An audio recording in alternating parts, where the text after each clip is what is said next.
अस्सलामुअलैकुम। उम्मीद करती हूँ कि आप सब ठीक होंगे। मैं एक वर्चुअल असिस्टेंट हूँ और इनेबलर्स के साथ कनेक्टेड हूँ। मैंने अपनी ट्रेनिंग इनेबलर्स से ली है और अल्हम्दुलिल्लाह मैं एक वर्चुअल असिस्टेंट होने की वजह से बहुत अच्छी अर्निंग भी कर रही हूँ, वो भी सिर्फ घर बैठकर। तो ये कोर्स मैं उन लोगों के लिए लाई हूँ जो बेरोज़गार हैं और अपनी ज़िंदगी में कुछ करना चाहते हैं। यकीन कीजिए, एक वर्चुअल असिस्टेंट 3 से 4 लाख कमा रहा है आसानी के साथ, वो भी घर बैठकर। एक बहुत ज़रूरी बात कि हज़ारों या लाखों के हिसाब से कोई भी आपको फ्री में पेमेंट नहीं देगा।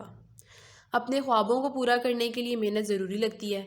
ऐसा बिल्कुल नहीं है कि एक ही दिन में आप वर्चुअल असिस्टेंट बन जाएंगे, और ना ही एक ही वीडियो देखकर आप वर्चुअल असिस्टेंट की सर्विसेज सीख सकते हैं। बज़ाते ख़ुद मुझे 3 माह लगे थे ट्रेनिंग में, जिसकी मैंने 19 से 20 हज़ार फ़ीस भी पे की हुई है। तो बेसिकली मेरा आपको बताने का मकसद ये था कि मैंने ये कोर्स आप लोगों के लिए ऑर्गेनाइज़ किया है, वो भी बिल्कुल फ्री ऑफ कॉस्ट। तो कम से कम 1 माह दें वर्चुअल असिस्टेंट को, ताकि आप इसकी सर्विसेज को सीख सकें। ये आज हमारी फ़र्स्ट क्लास है, तो स्टार्ट करते हैं। मैं थोड़ा सा आप लोगों को आइडिया दे देती हूँ वर्चुअल असिस्टेंट के बारे में। तो बेसिकली एक वर्चुअल असिस्टेंट अमेज़ॉन का अकाउंट मैनेजमेंट में और दूसरे कामों में अमेज़ॉन सेलर्स की हेल्प करता है। इसके अलावा एक वर्चुअल असिस्टेंट ईबे, दराज.com और अलीबाबा और दूसरे इसी तरह के प्लेटफॉर्म में उनके अकाउंट्स को मैनेज करता है, मतलब अपनी सर्विसेज के थ्रू। और जब आप ये सर्विसेज सीख लेते हैं तो फाइवर या अपवर्क या दूसरे फ्रीलांसिंग वेबसाइट्स पर अपनी सर्विसेज भी प्रोवाइड कर सकते हैं, और वहाँ से इंटरनेशनल मार्केट के जो क्लाइंट्स होते हैं जिन्हें ये सर्विसेज चाहिए होती हैं, उन्हें आप ग्रैब कर सकते हैं। वर्चुअल असिस्टेंट को समझने से पहले आपका ये जानना बहुत ज़रूरी है कि ई कॉमर्स क्या होता है। तो ई कॉमर्स को पढ़ते हैं। पहले मैं आपको थोड़ा सा कॉन्सेप्ट देती हूँ कॉमर्स का। तो कॉमर्स कहते हैं the activity of buying and selling, मतलब ऐसी एक्टिविटी जिसमें बाइंग और सेलिंग हो रही होती है। सिंपल वर्ड्स में ऐसा बिजनेस जिसमें हम तजारत कर रहे होते हैं। फॉर एग्ज़ाम्पल, एक इलेक्ट्रॉनिक शॉप है जहाँ से इलेक्ट्रॉनिक प्रोडक्ट्स मिलती हैं, जस्ट लाइक एक हेयर ड्रायर। अब एक कस्टमर आता है उस शॉप में और एक हेयर ड्रायर को ख़रीदता है, और उस शॉप का जो ऑनर होता है वो अपने कस्टमर को हेयर ड्रायर दे देता है, सेल करता है। तो बेसिकली इन दोनों के दरमियान में तजारत हो रही होती है। यहाँ क्या हो रहा है? तजारत हो रही है, मतलब बाइंग एंड सेलिंग हो रही है। तो ई कॉमर्स भी बिल्कुल सेम इसी तरह है, मतलब ऐसी ही एक्टिविटी है जहाँ पर ये ई बाइंग एंड सेलिंग परफॉर्म हो रही होती है, लेकिन with the help of internet. बहुत से लोगों को मालूम होगा कि ई कॉमर्स क्या होता है, बट जिन लोगों को नहीं मालूम या जो अभी बिगनर्स हैं, वो जान लें कि ई कॉमर्स एक ऐसी एक्टिविटी है जिसमें बाइंग एंड सेलिंग हो रही है इंटरनेट के हेल्प से, इंटरनेट के थ्रू। डेफिनेशन के थ्रू हम समझ लेते हैं कि ई कॉमर्स क्या होता है। E-commerce, also known as electronic commerce और internet commerce, refers to the buying and selling of goods or services using the internet। E commerce को हम इलेक्ट्रॉनिक कॉमर्स भी कहते हैं। आसान अल्फाज में, जब आप इंटरनेट की मदद से प्रोडक्ट्स ख़रीदते हैं या बेचते हैं, या किसी भी सर्विसेज को आप इंटरनेट के थ्रू बेच रहे होते हैं या ख़रीद रहे होते हैं, तो बेसिकली इसी को हम ई कॉमर्स कहते हैं। अब आगे इसकी कुछ टाइप्स हैं जिन्हें हम स्टडी करेंगे। ई कॉमर्स की सबसे पहली टाइप है बिजनेस टू बिजनेस, जिसे हम B2B कहते हैं। इसमें क्या होता है कि आप ख़ुद बिज़नेस कर रहे होते हैं और आप एक बिज़नेस से ही अपना प्रोडक्ट ख़रीदते हैं। जैसे आपको रॉ मटेरियल चाहिए, तो आप वो किसी दूसरे बिज़नेस से या किसी दूसरी कंपनी से वो जो रॉ मटेरियल होगा, वो जो बना रही होगी वो कंपनी, उससे वो रॉ मटेरियल ख़रीदते हैं। तो यहाँ आप क्या कर रहे हो? B2B कर रहे हो। तो इसकी एक बहुत अच्छी एग्जांपल है अलीबाबा। अलीबाबा पे आप B2B कर रहे होते हो, क्योंकि अलीबाबा पे जब आपको कोई भी प्रोडक्ट ख़रीदते हैं, तो वो आपको कोई एक प्रोडक्ट नहीं देगा, बल्कि वो बल्क में आपको प्रोडक्ट देगा। वो बोलेगा कि आप 100 प्रोडक्ट लो, मतलब क्वांटिटी में वो आपको माल देता है। और क्वांटिटी में माल कौन देता है? ऑब्वियसली वही जो ऑलरेडी अपना बिजनेस कर रहा होता है। और कस्टमर्स तो क्वांटिटी में माल वैसे भी नहीं लेते, इसलिए अली बाबा का जो बिज़नेस मॉडल है वहाँ पर आपको B2B अप्लाई हो रहा है। और अली बाबा एक बेस्ट एग्जांपल है बिज़नेस टू बिज़नेस की। नेक्स्ट आ जाता है बिज़नेस टू कंज्यूमर, जिसे शॉर्ट फॉर्म में B2C कहते हैं। मतलब डायरेक्ट आप अपने कंज्यूमर यानी कि आप डायरेक्ट कस्टमर को आप अपना प्रोडक्ट बेच रहे हो। इंटरनेट पर आप देखते हो कि डिफरेंट एड्स चल रहे होते हैं फेसबुक पर, यूट्यूब पर, कि ये प्रोडक्ट ले लें, हमारी हमारी ये सर्विसेज ले लें, या हमारे कोर्स ट्रेनिंग प्रोग्राम्स को ज्वाइन करें। तो ये डायरेक्ट अपने कस्टमर्स तक, अपने कंज्यूमर्स तक अपनी प्रोडक्ट को सेल कर रहे होते हैं। मतलब ऐसा कस्टमर जो सर्विसेज को या प्रोडक्ट्स को बजाते खुद यूज़ कर रहा होता है। तो बेसिकली यहाँ पर B2C यानी कि बिज़नेस टू कंज्यूमर अप्लाई हो रहा है। इसके बाद C2C मतलब कंज्यूमर टू कंज्यूमर, मतलब यहाँ पर आप खुद अब एक कस्टमर हैं और अब आप अपना प्रोडक्ट किसी दूसरे कस्टमर को सेल कर रहे हो। फॉर एग्ज़ाम्पल आपके पास एक लैपटॉप है जिसे आप सेल करना चाह रहे हो, तो आप क्या करोगे, OLX पे ऐड लगा दोगे। तो जो बंदा जिसको लैपटॉप की ज़रूरत होगी वो इस ऐड तक अप्रोच करेगा, यानी इस बंदे को लैपटॉप की ज़रूरत है, तो वो OLX से आपका लैपटॉप ख़रीद लेगा। तो OLX एक बेस्ट एग्जांपल है C2C की, क्योंकि यहाँ पर मोस्टली कंज्यूमर्स ही होते हैं जो अपनी प्रोडक्ट को सेल कर रहे होते हैं और दूसरे कस्टमर्स इस प्रोडक्ट को बाय कर लेते हैं। आई होप आपको ई-कॉमर्स और इसकी टाइप्स समझ आ गई होंगी। अब हम नेक्स्ट चलते हैं। नेक्स्ट हमारे पास आ जाता है अमेज़ॉन। मतलब अमेज़ॉन क्या होता है। मोस्टली लोगों को अमेज़ॉन के बारे में इल्म होगा, बट जिन्हें नहीं है वो ये जान लें कि अमेज़ॉन एक ऐसी मार्केट प्लेस है जहाँ लोग आते हैं, चीज़ें बाय करते हैं और सेल भी करते हैं। इसकी डेफिनेशन पढ़ लेते हैं।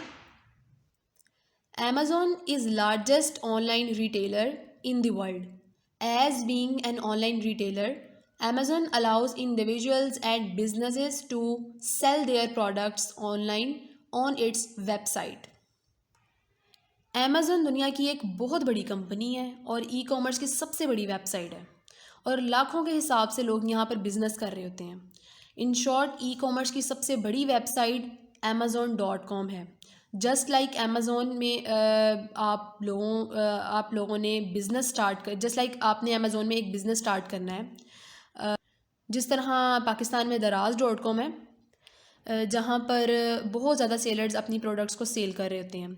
बिल्कुल इसी तरह अमेज़ॉन एक प्लेटफॉर्म है, मार्केट वेबसाइट है, मार्केट प्लेटफॉर्म है जहाँ पर बहुत से लोग होते हैं, अपना बिज़नेस रन कर रहे होते हैं और बहुत से कस्टमर्स आते हैं प्रोडक्ट्स लेने के लिए।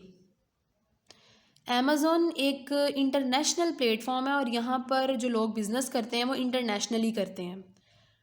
अब मैंने अमेज़ॉन आपको इसलिए इंट्रोड्यूस करवाया है क्योंकि हम वर्चुअल असिस्टेंट जो वर्चुअल असिस्टेंट होते हैं वो अमेज़ॉन में ही अपनी सर्विसेज दे रहे होते हैं। तो मैं आपको अमेज़ॉन में किस तरह से सर्विसेज देता है एक वर्चुअल असिस्टेंट वो बताऊंगी, तो इसलिए आपका ये जानना बहुत ज़रूरी है।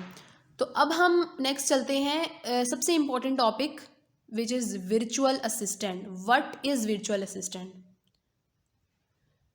वर्चुअल असिस्टेंट एक ऐसा सर्विस प्रोवाइडर है या एक ऐसा बंदा है जो घर बैठकर अपनी सर्विसेज दे रहा होता है और रिमोट एरियाज से दूसरे लोगों की हेल्प करता है in the return of some money and some benefit.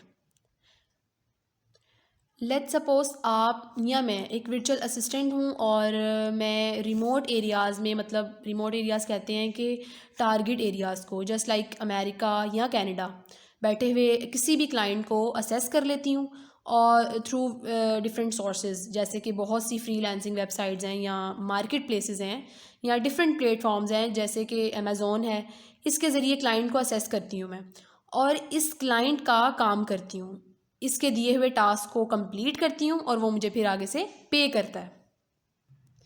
This is the concept of VA यानी वर्चुअल असिस्टेंट। अब थोड़ी सी डेफिनेशन के थ्रू भी समझ लेते हैं। A virtual assistant is a person who provides support services to other business from a remote location. मतलब VA एक असिस्टेंट होता है जो एज असिस्टेंट काम करता है। बेसिकली एक वीए किसी भी लोकेशन का पाबंद नहीं होता।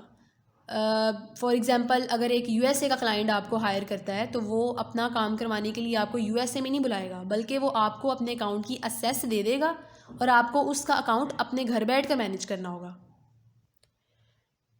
नेक्स्ट आपको स्लाइड नज़र आ रही होगी कि अमेज़ॉन वीए सर्विसेज। बेसिकली मैं आपको बताऊंगी कि एक वर्चुअल असिस्टेंट कौन कौन सी सर्विसेज अमेज़ॉन में देगा।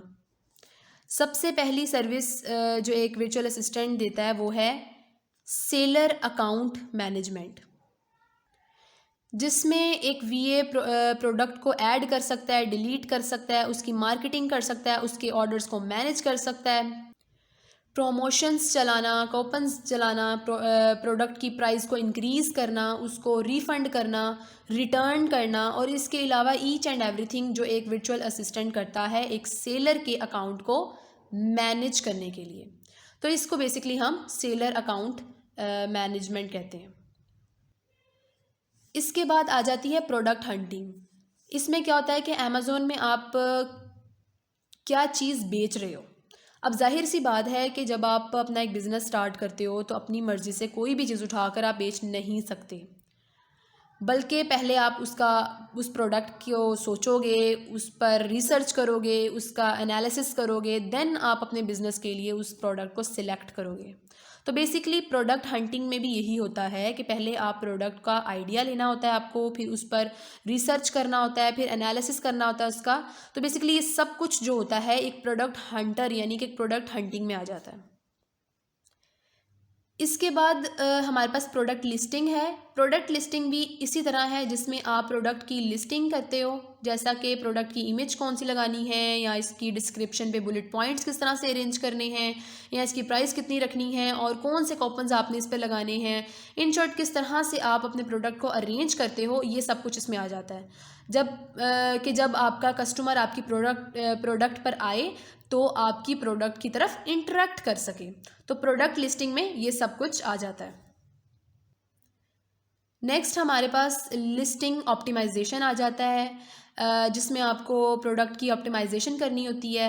फॉर एग्जांपल एक क्लाइंट है जो आपको कहता है कि मेरे प्रोडक्ट की सेल नहीं आ रही है, तो वो आपको हायर करेगा कि आप इसके प्रोडक्ट की ऑप्टिमाइजेशन करो, जिससे प्रोडक्ट की सेल आने लग जाएगी।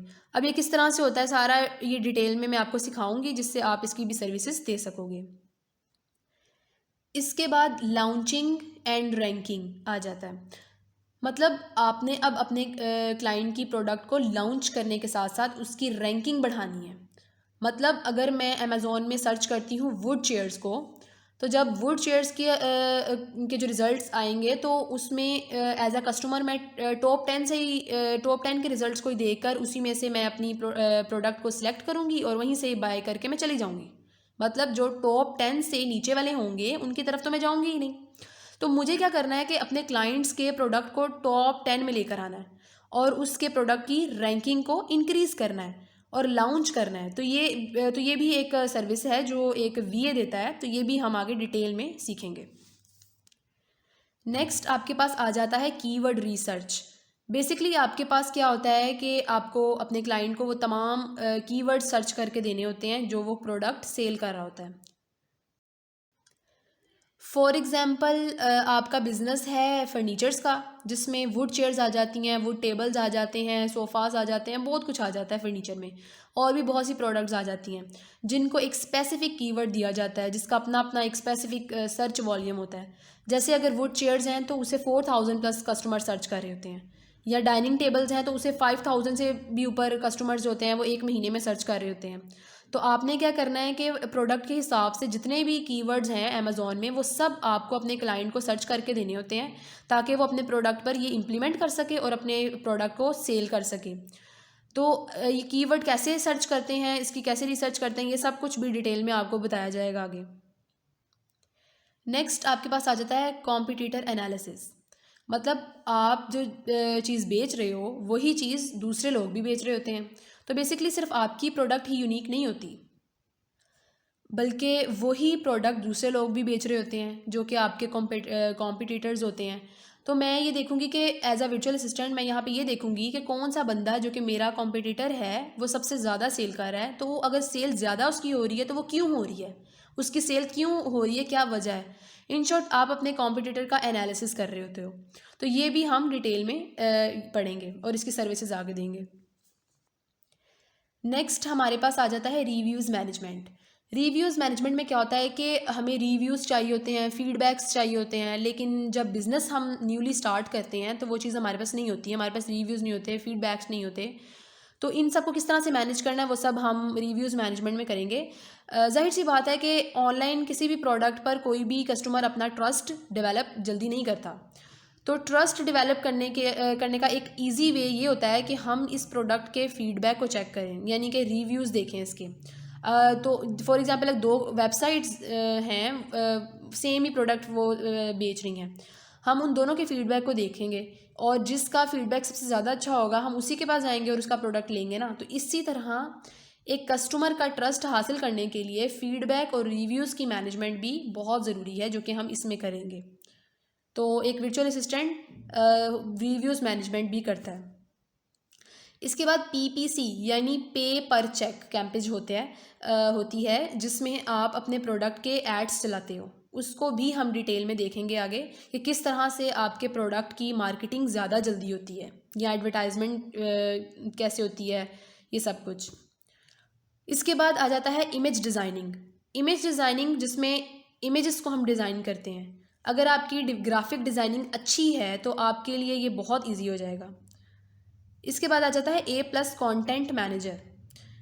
ये भी बिल्कुल इमेज डिज़ाइनिंग की तरह है, मतलब अगर आपको ये डिज़ाइनिंग अच्छी है तो आपको इसके रूल्स पता चल जाएंगे कि ये आगे किस तरह से होता है। ये भी मैं आपको डिटेल में आगे बताऊंगी कि किस तरह से आपको एक इमेज डिज़ाइन करनी है या किस तरह से आपको एक कंटेंट मैनेजर किस तरह से आप बन सकते हो। नेक्स्ट हमारे पास आ जाता है कॉपन्स एंड प्रमोशन क्रिएशन, जिसमें आप कॉपन्स लगाते हो, जिसमें प्रमोशंस चलती हैं। जिस तरह हर बिजनेसमैन अपने बिज़नेस को ग्रो करने के लिए प्रमोशंस लगाता है, जैसे 20% ऑफ, 50% ऑफ, जिससे इसकी प्रोडक्ट ज़्यादा सेल होती है। बिल्कुल इसी तरह यहाँ भी प्रमोशंस लगती हैं, जैसे यहाँ पर 5% ऑफ या 10% ऑफ कॉपन्स लग जाते हैं और यहाँ by one get one free की प्रमोशन हो जाती है। इन सब को किस तरह से मैनेज किया जाता है वो हम कॉपन्स एंड प्रमोशन क्रिएशन में देखेंगे। अब आगे FBM ऑर्डर मैनेजमेंट। इसमें ये होता है कि आपको एक क्लाइंट मिल गया है जो FBM कर रहा है, तो आप इसके FBM ऑर्डर्स कैसे मैनेज करोगे। तो इसमें आपको ये बताना होगा कि आप एक FBM ऑर्डर्स को किस तरह से मैनेज करोगे, वो सारा इसमें आ जाएगा। उसके बाद होगा क्रिएटिंग FBM शिपमेंट।